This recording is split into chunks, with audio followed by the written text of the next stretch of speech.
તીક્ષ્ણ હત્યાના ઘા ઝીંકીને કેટરિંગ સંચાલકની ઘાતકી હત્યા કરી પોલીસે ગણતરીના કલાકોમાં આરોપીને ઝડપી પાડ્યો।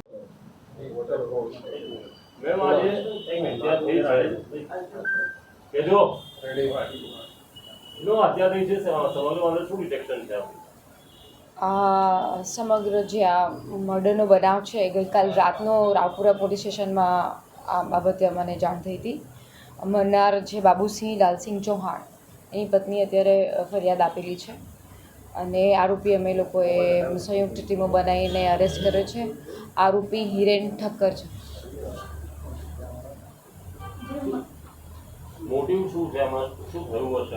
આ બંને જણ પહેલાં એકબીજા સાથે પરિચયમાં હતા। હિરેન ઠક્કર અને બાબુસિંહ ચૌહાણ એકબીજા સાથે કેટરિંગના ધંધામાં એકબીજા સાથે કનેક્શન હતું। કેટરિંગના ધંધામાં કોઈ એવા બાબતોથી એકબીજા સાથે ઊંચાતુસી રહેતી તેવું અત્યારે પ્રારંભિક તબક્કે લાગે છે અને એ બાબતે એ લોકોને ઉગ્ર બોલાચાલી થતાં હિરેન ઠક્કરે પછી બાબુસિંહનું મર્ડર કરે છે। ઘટના પૂર્વે કોઈ દારૂની મહેફિલ મનાવી હતી? અત્યારે હાલ તો તપાસમાં અમને એટલી જાણ થઈ છે કે આ લોકો બંને મિત્રો કોઈ હોટલમાં જમવા ગયેલા। હોટલમાં જમતી વખતે એ લોકોને કોઈ બાબતમાં ચર્ચાચર્ચી થઈ એના કેટરિંગના ધંધા બાબતે। પછી કોણે દારૂ પીધું છે, એના શરીરમાં કન્ઝન છે કે નહીં, પછી અત્યારે હાલ જે ડેડ બોડી છે એના PM રિપોર્ટના આધારે પણ પુષ્ટિ થશે। સાથે સાથે મહેફિલ હતી કે નહીં, જે જગ્યાએ ગયા છે ક્યાંથી દારૂની હાજરી મળે છે કે નહીં, અમે લોકો આગળ તપાસ કરીશું, એમાં ધ્યાને આવશે। ક્રિકેટરનું પણ નામ આવે છે મહેફિલમાં।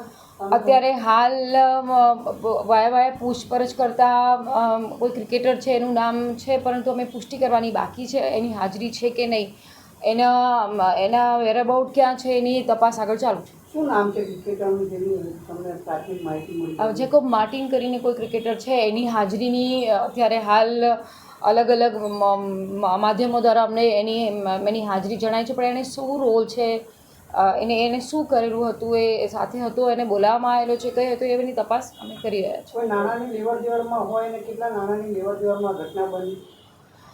આરોપીને અમે અત્યારે હાલ અલગ અલગ ટીમો બનાવીને ડિટેન કરેલું છે। આરોપીની પૂછપરછ ચાલે છે। પૂછપરછ દરમિયાન જે પણ સાચી હકીકત મળશે એના આધારે બીજા કયા લોકો આની સાથે સંકળાયેલા છે, કયા મિત્રો બેસીને પાર્ટી કરી રહ્યા તે, શું બોલાચાલી થઈ છે, કયા સબ્જેક્ટ પર બોલાચાલી થઈ છે, એની અમે તપાસ આગળ કરીશું। બંનેની ઉંમર 40-49નો અત્યારે હાલ આધાર કાર્ડને જોતા લાગે છે। સાથે સાથે બંનેનો વ્યવસાય કેટરિંગ બિઝનેસ સાથે સંકળાયેલો છે। બંને પહેલાં પણ જોડાયેલા હતા, અત્યારે હાલ પણ એકબીજા સાથે સંકલનમાં કેટરિંગનો વ્યવસાય કરે છે। હિરેને કઈ રીતે એની હત્યા કરી છે અને કયા વેપનનો ઉપયોગ કર્યો? ઘટના સ્થળેથી એની ગાડીમાંથી અમને ચપ્પુ મળેલું હતું। અત્યારે હાલ જે તીક્ષ્ણ ધારદાર વેપનમાં એને ચપ્પુનો યુઝ કર્યો એવું અત્યારે હાલ લાગી રહ્યું છે। એના પછી જો સઘન તપાસ કરતાં બીજા અન્ય કોઈ FSL દ્વારા અન્ય કોઈ પણ પુરાવા મળશે તો અમે એની તપાસ કરીશું।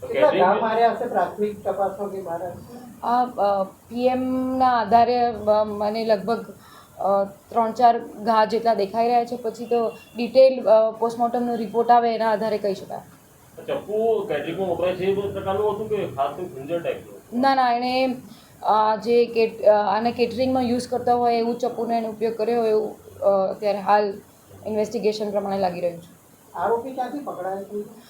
અમારી ક્રાઇમ બ્રાન્ચની ટીમ, LCBની ટીમ, પછી ડિવિઝનની ટીમ, પોલીસ સ્ટેશનની અલગ અલગ ટીમો લાગેલી હતી। CCTV, હ્યુમન ઇન્ટેલિજન્સ, અલગ અલગ રિસોર્સિસ દ્વારા અમને આ આરોપી પાણીગેટ વિસ્તારમાંથી અમે એની ધરપકડ કરી રહ્યા છીએ। આગળ આની સાથે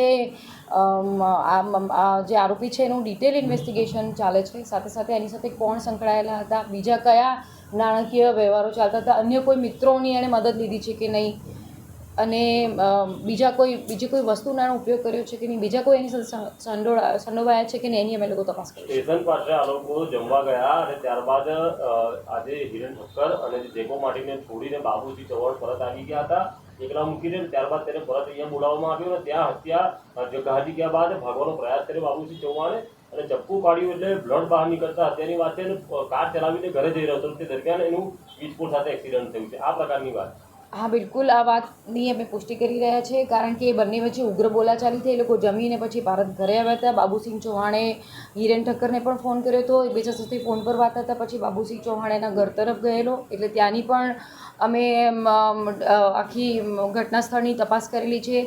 ત્યાં એ લોકો વચ્ચે ઉગ્ર બોલાચાલી બાદ ઝપાઝપી થઈ. ઝપાઝપી બાદ હિરેન ઠક્કરે એને તીક્ષ્ણ હથિયાર વડે એને મારવાનો પ્રયત્ન કર્યો. પછી એને ચપ્પુના ઘા લાગેલા. પછી એણે થોડીક હાલત એની સ્થિર હોય એ ગાડી ચલાવી અને પોતાના ઘર તરફ જઈ રહ્યો હતો. એની પછી આ જે ચપ્પુના ઘા વાગેલા પોતાનું શરીર સક્ષમ ના રહેતા પછી એનો એક થાંભલા સાથે અથડાઈને એક્સિડન્ટ થયું કારણ કે એની સાથે ઘણી ગંભીર ઇજાઓ થયેલી હતી અને પછી એ ના જીરવી શકે પછી એનું મૃત્યુ થયું છે. એટલે શરૂઆતમાં એક્સિડન્ટ લાગે એના પછી ધીમે ધીમે આ કડી મળી કે આ માટેની કાર્યવાહી હાથ ધરાશે.